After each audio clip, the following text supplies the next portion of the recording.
Hey, salut à tous et bienvenue pour ce nouvel épisode de Anime Time. Aujourd'hui, Dramatical Murder. En 2 petites minutes, j'ai le temps et j'espère que ça vous plaira. Sur l'île de Midorijima, Aoba vit seul aux côtés de sa grand-mère et travaille dans une droguerie.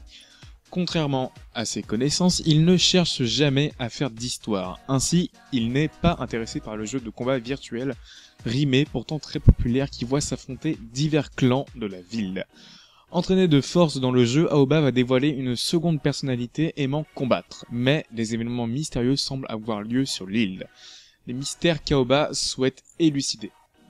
Donc on sait que ça se passe sur une île, on sait que le personnage qu'on va suivre est Aoba, on sait qu'il y a un système de clans et un système de combat virtuel, donc des sortes de jeux vidéo en fait, dans l'anime qui s'appelle Rime, et donc il va y avoir un gros bordel par rapport à ce jeu vidéo, et un sorte de mystère. Bon, on peut pas trop dire pour l'instant, vu qu'il y a que le premier épisode qui est sorti, mais je pense que ça va envoyer du gros pâté.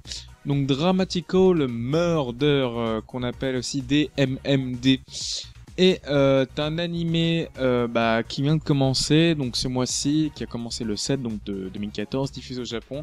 On ne sait pas combien il va y avoir d'épisodes, peut-être 12, peut-être 24, voire plus, je ne sais pas. Le studio d'animation est NAZ, le créateur original est Nitro Plus, celui qui a également fait Chaos Head. La réalisation est de Miura Kazuya. Les musiques sont de Hayashi Yuki, donc celle qui a fait Blood Loud, un très bon animé que je vais sûrement faire par la suite. Et les genres, c'est de l'action, c'est psychologique, de la science-fiction, et les thèmes abordés sont le combat, la cybernétique et les mondes virtuels. Et c'est également licencié en France par Crunchyroll. Alors, animé qui a plusieurs qualités. Alors en effet, après avoir vu cet animé, donc là je viens de le regarder, on est vraiment dans un univers très futuriste, très fantaisiste aussi.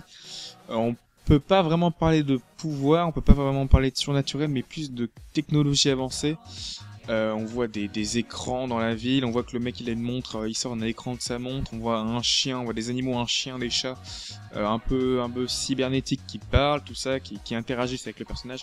Donc ça a l'air d'être un animé quand même prometteur. La baston a l'air d'être aussi également extrêmement présente, carrément un jeu réservé pour ça. J'ai vu aucune femme dans cet animé, donc c'est réservé plutôt à un public féminin. Il y a que des persos masculins dedans. Et l'épisode nous introduit tous les personnages sans savoir, sans nous expliquer ce qu'ils sont, mais je pense qu'ils vont revenir beaucoup de fois dans l'animé. Donc voilà, on se retrouve pour une prochaine fois, pour un prochain Anime Time. Jusque là, portez-vous bien. Salut à tous!